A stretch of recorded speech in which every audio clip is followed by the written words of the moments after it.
I've been doing these talks now for 31 years, and certainly, well, and I'm just starting to get the hang of them. And one of the things I've been saying regularly for the past 18 at least is the incredible diversity of repertoire this company has brought, particularly in these out-of-the-way middle operas, and how much the audiences of Victoria support and welcome these challenging works. From, well, the last one was The Birds. We had Jonathan Dove's Flight. We had Lee Hoybe's The Tempest, everything from Wozzeck to our very own commissions of Les Felouettes and Mary's Wedding. And that work is really the brainchild and the obsession, really, of one person. And so I've never had the opportunity to do this at the talks before, but please join me in thanking Maestro Timothy Vernon for his incredible foresight in bringing these works to us.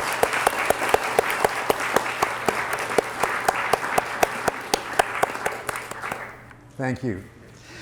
So that brings us to the composer of Ainadamar, Osvaldo Golijov, who is, he was born in 1960, so he's, I hope, enjoying his youth.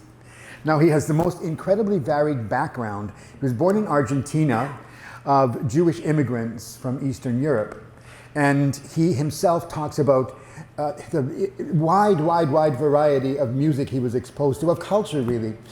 His mother was a pianist and piano teacher, and like so many composers, he had his own mother for his first piano teacher until she sent him off to a conservatory. But in addition to studying music, he went and worked on many other aspects of his culture to make him the tremendous setter of drama and text that he became, and also to turn him into the kind of composer who naturally and temperamentally embraces subjects that are kind of challenging, subjects that are not easy to watch and to contemplate. And his music invites us to contemplate, ruminate, cogitate. I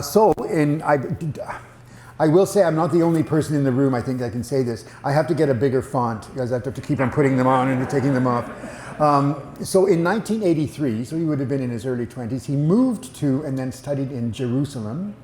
So he embraces the differences between the Catholic chants, which are present in his work, that he experienced in Argentina, but also his parents' culture. And he refers to the distinction between going to a church and going to a theater. Going to a church where he said, going to a synagogue where he'll say you'll hear one person scream and another person sing very softly. So in addition to his travels there, by the time he's in his mid-20s, he's living in the United States, which essentially is where he lives now. And he has teaching positions that locate him there. But what I found fascinating reading about this composer, of whom I had never heard until we brought this opera into our repertoire, is that his own musical eclecticism, first of all, comes very naturally to him. It's not put on, it's not assumed. And it includes influences that are fairly obvious, Jewish liturgical and folk music, particularly klezmer music. And what you'll hear here as well, popular Latin American dance forms, Middle Eastern songs, Western classical music of all periods. And his vocal works often employ languages that we don't encounter on a regular basis in so-called classical music, Yiddish and Arabic, for example. And his works, particularly for the voice, are both, in the words of one critic, hauntingly lyrical, and they can be almost abrasively dance-like and rhythmic. And I'll explain to you a little bit about how he gets that in his vocal writing, particularly for the small chorus that is an important part of Ainadamar, because he puts it right in the instructions as to how the music is to be approached. So he's naturally collaborated with a great number of musicians, very interestingly Yo-Yo Ma, and very significantly for us, Don Upshaw. Don Upshaw really was the inspiration for this work, but earlier he had composed a cycle of songs on texts that were written by young children in a concentration camp. And this is called Aire, and it was the first work of Golijov that was produced by us in Victoria at the Bauman Center, and it was sung by Miriam Khalil, who will be singing the central role in this opera. And gratifyingly, as well as interestingly, the composer actually spoke about the experience of working with Miriam in this role that he'd written, especially for Don Upshaw. He said it was fascinating and almost validating because of her native tongue of Arabic. And she had an entrance into this world that he felt came very honestly to her and very genuinely. And the fact that she had a different approach to it musically, as an actress, as a human being, to that of Don Upshaw, didn't upset him at all, which I like that, when a composer doesn't feel he or she has established a work kind of carved in stone. And he says that, once I've written it, it's really yours now, isn't it? It's somebody else's. I wanted to say one other thing about a group that he collaborated with, because it is Canadian. It is the St. Lawrence String Quartet. And they've been around for 30 odd years as well. A great ensemble of chamber music. And a work that was commissioned by them is, again, something that's said in the darkest days of the Holocaust. And he chose one particular quote, which is, "No one sings as purely as those who are in deepest hell." And the St. Lawrence Quartet spoke of what it was like to have him come and collaborate with them. He was very lucky he had them to work with, because they'll do anything. And they asked him about his sound world. You will hear some of that in the opera tonight, which is why I'm mentioning this work. And he tried to describe it and was unable to, so he began to imitate the sounds he was looking for. And essentially they were screams and shrieks, and the quartet joined him in making these so that they could then bring them out in the performance. Whoops, so that should already make you feel excited about seeing this music. Then finally, a very, very nice compliment was given to him by the critic of the Boston Globe in 2000 when he wrote A Passion According to St. Mark. And the critic described it as, well, crowned it really the first genuinely great 21st century work. And this is also a 21st century work that you're going to see today. Now, I wanted to talk a little bit now about Ainadamar. You have a plot synopsis in your program, and you may have gone online to see other things, but there are occasionally events that occur on stage that aren't immediately self-explanatory, and I thought I'll explain them to you before you go in, so you don't have to sort of think back, was that what I thought it was? And so I hope that will be helpful. So we begin by looking at the people that are part of this drama. It takes place in 2 years. I don't mean over the course of 2 years. There are 2 years that are central to the three what are called ballads that Golijov has created for us. The years are 1936, which is the year in which Spain's greatest poet, Federico Garcia Lorca, was murdered, essentially. And then the year 1969, when an actress who was very closely associated with Lorca has spent her whole life playing the role of a woman that Lorca idolized. I'll tell you about that in a minute. And it's her last performance. And in fact, as Golijov said, the whole opera takes place in about a minute as she is dying. She's in the theater where she's about to perform, but she's not going to be able to. She realizes she is dying, and she goes through a host of memories that take her back to 1936, and then back again to the theater where she has to cede her position as the foremost actress of this role to one of her young proteges who has been mentoring with her.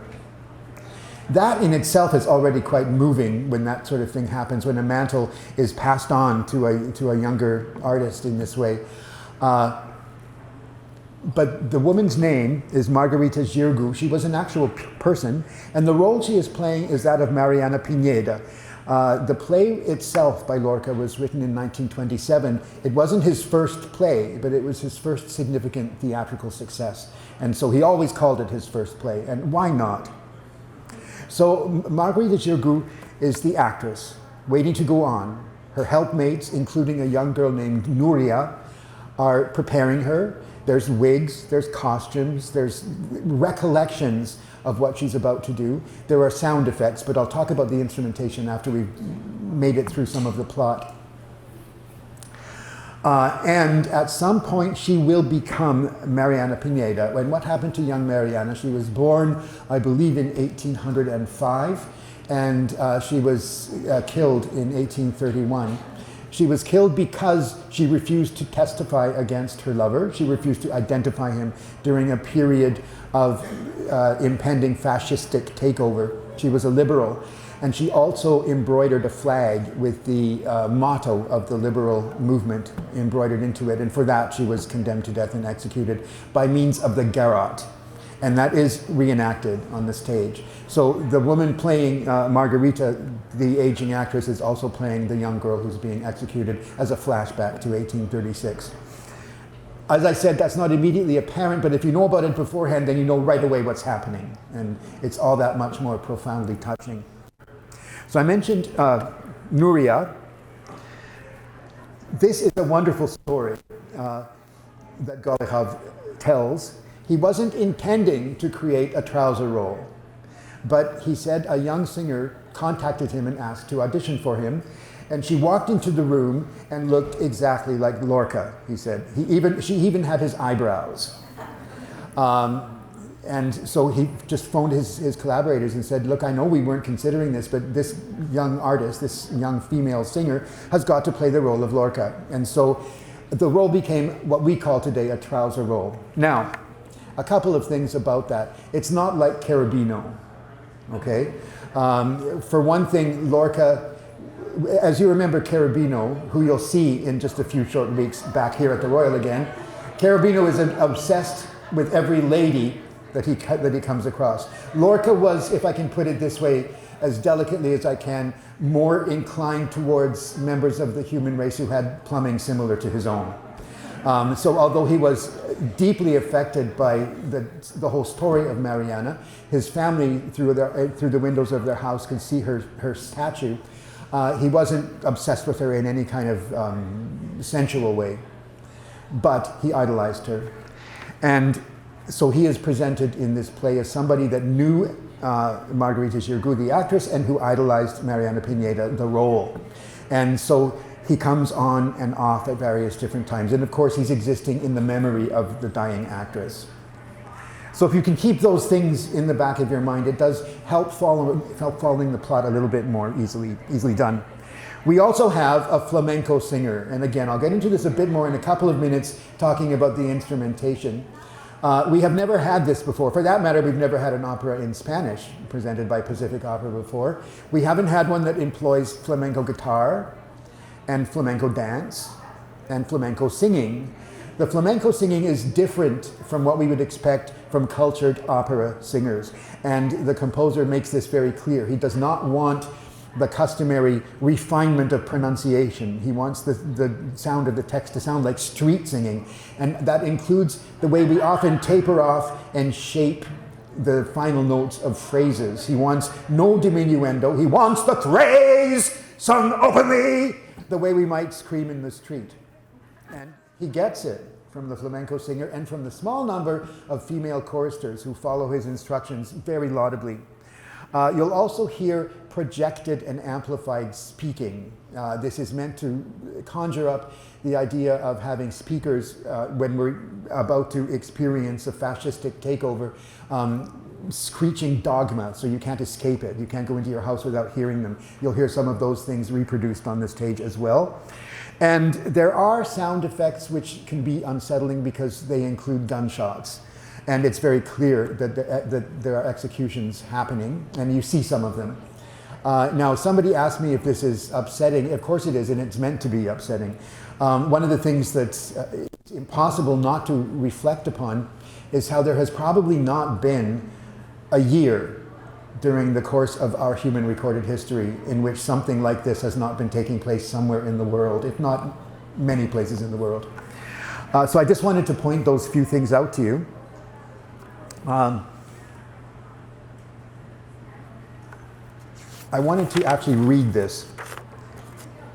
One of the directors of this piece, it's had many directors over the course of its life, and it has had many productions, which I think is really encouraging for a new opera, is Peter Sellers. And this is what he wrote before he gave us a plot synopsis. Emerging from darkness, the mythic world of Federico Garcia Lorca into being. The sound of horses on the wind, and you hear these synthesized and sampled sounds. The endless flow of the fountain of tears, which is exactly what the word Ainadamar means, and the trumpet call of wounded freedom, the aspiration and determination that have been denied generation after generation, echo across the hills. So that's what you hear before a note is sung or a word spoken. So as I said, I wanted to say a few words about the instrumentation. I actually have a list. The full score is formidable to look at, I think. And I must say my hat is eternally tipped to the accomplishment and the gifts of Kimberly Ann Bartzak, who plays every note of this score, or played it every single night. I'll tell you where we will be during the course of the evening, because I think you'll want to know. But the instrumentation includes not only the sound of the expected orchestral instruments, but as I mentioned, guitar. From backstage, you'll hear Kim playing not only piano sounds, but also sampled, synthesized sounds, which she operates from a laptop. I don't know whether this is the first time we put on a production of a piece that used laptop or not. Maybe we have, or maybe desktop or phone, but this is an actual laptop, and it's programmed to create sounds like gunshots and like horses' hooves, etc. We also have a full battery of woodwinds, including, I think, the most prominently displayed contrabassoon, the lowest woodwind instrument we have. And we've heard contrabassoon. Do you know who introduced it into the symphony orchestra? Beethoven, in the last movement of Symphony Number 5.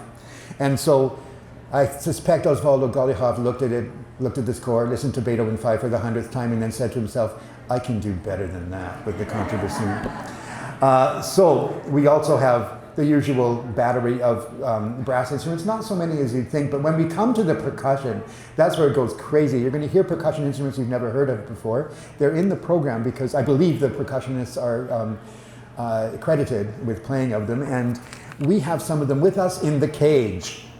So there's something so appropriate about calling our place behind the set the cage in a work that's about political oppression. It's actually quite comfortable, and we have there a set of marimbas. I wish I could show it to you. I wish I could take you back and show you the cage and the marimba, because they tried to put it in the orchestra pit. I don't know what they were thinking. It's like trying to put an elephant into a doll's house and having someone say, no, try harder, it'll work. But we have it behind with us. We have xylophone, and we have Kim's keyboard and laptop, and my celesta. I play for 45 bars. Now, a long time ago, I'm just sharing this because the actual conductor was here. I played in the cage the organ for Daphne in 2007. I had 9 minutes and they were right at the beginning, so I could then go home. However, my bits now are interspersed throughout all of the different parts of the piece. Never mind, I like being there. So an enormous amount of amplification is necessary because of the sound effects and even some of the instruments. So therefore there will be some amplification of the singing. It's not distracting, it's not cheating, it just means that they can create a sound world where we don't have two conflicting types of overtone and oversound. I also wanted to talk a little bit about the staging, and that means talking about the music. So if it's okay with you, I'm going to begin playing some of the music. Always, I like to tell you and remind you that I cannot reproduce the orchestra. I cannot begin to reproduce an orchestra as wide and varied in this, but I'll do my best. But what I want to talk to you about is a type of harmonic stasis that is at the core of the language of this piece. That is to say, we very often have a bass note that remains virtually unchanged, or a series of chords that repeats in the manner of an ostinato. This, to my ear, invites us to allow the world of the opera to just infiltrate our consciousness. What I'm trying to say is that the opera does not really make a strong effect to entertain us or to create an intensity that we can't take our eyes off. It more than that presents a series of events, very poetically articulated, with music that invites us to cogitate and ruminate. So here's some of it.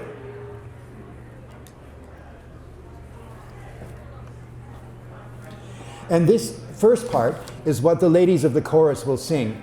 Now, there are only females in the chorus, and they are told to sing this as if they were girls in the street. I don't mean streetwalkers, just not peasants even, just people who live in that particular sphere of society. There's also a small chorus of girls, young girls. And this is the tune that they sing.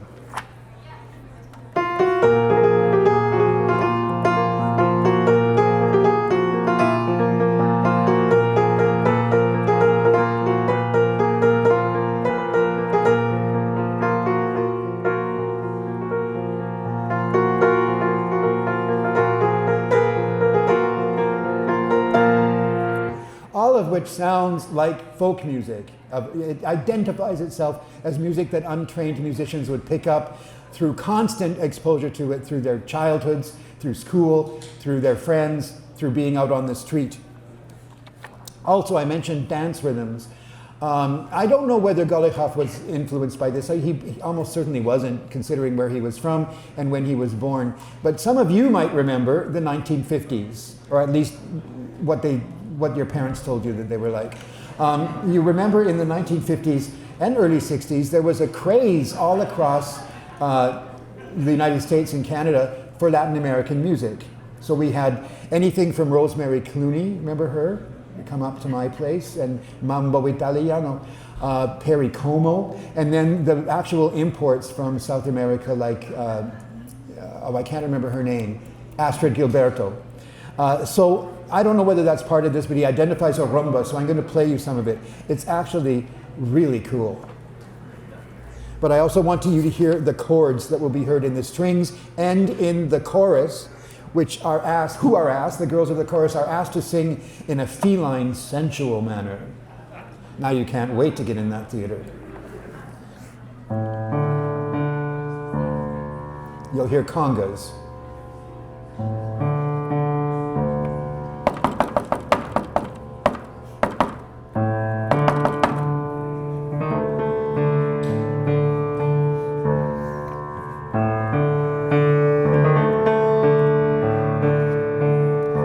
This is just such a repetition of harmonies that I mentioned earlier.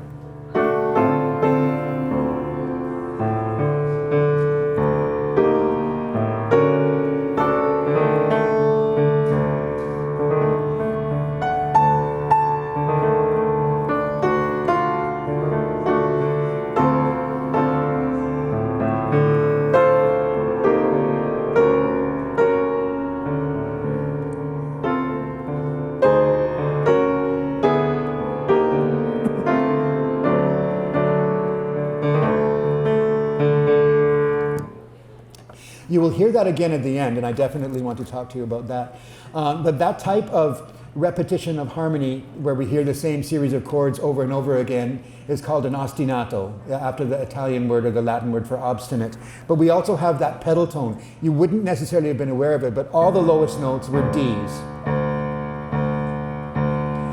So harmonies can change and sort of move around a little bit underneath it, but we still have that rock, as it were, that we can settle ourselves on.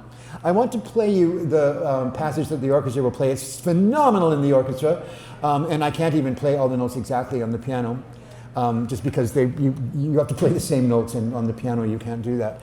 But it's part of the series that leads up to Explosions.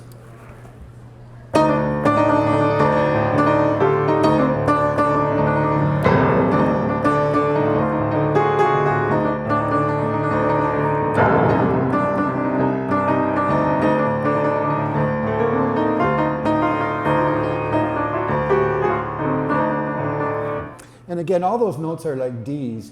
And to my ears, that does conjure up some of the influence that the composer may have had from east, from out east when he was there. Now I want to say a few things about where this ends up.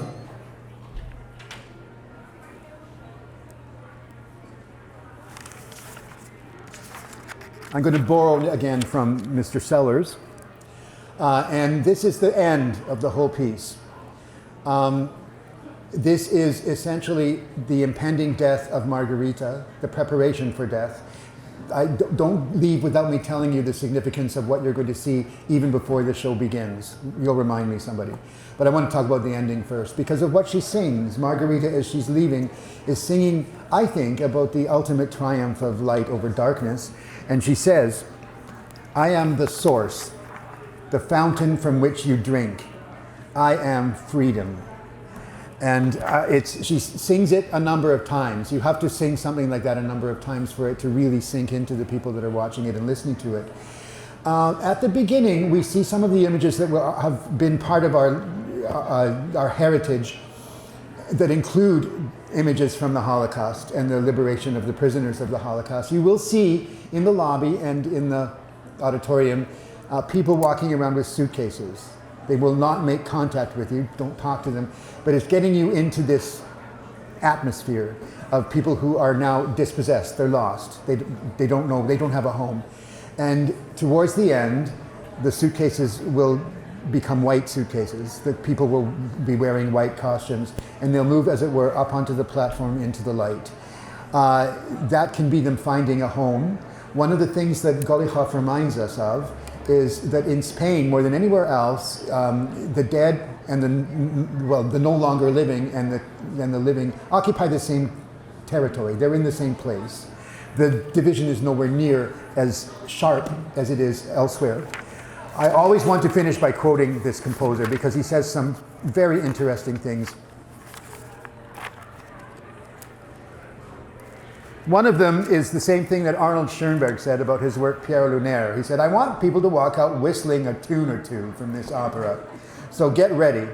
Now this is his own description of his sound effects. I use a horse gallop on cobblestone, the bullet, water, and cante hondo, which is what people call flamenco, but it's actually, as he says, deep song from Andalusia sung by the Roma people. It's completely not operatic, but very operatic. And what you get to see and experience is the gunshot sound effect become a flamenco dance. He also reminds us that when he was growing up in Argentina, everyone knew some of Lorca's poems by heart. He's so alive, he says. He doesn't get old. He doesn't age. I wanted to let you finish with one thing. I always love this story. He says he had a great grandmother who lost several of her children, and she would talk about her children to him a lot. And he realized when he was young, not a child, but when he was young enough to sort of work these things out, but not too old, he realized that to her, they were every bit as alive as he was. And he was right in front of her.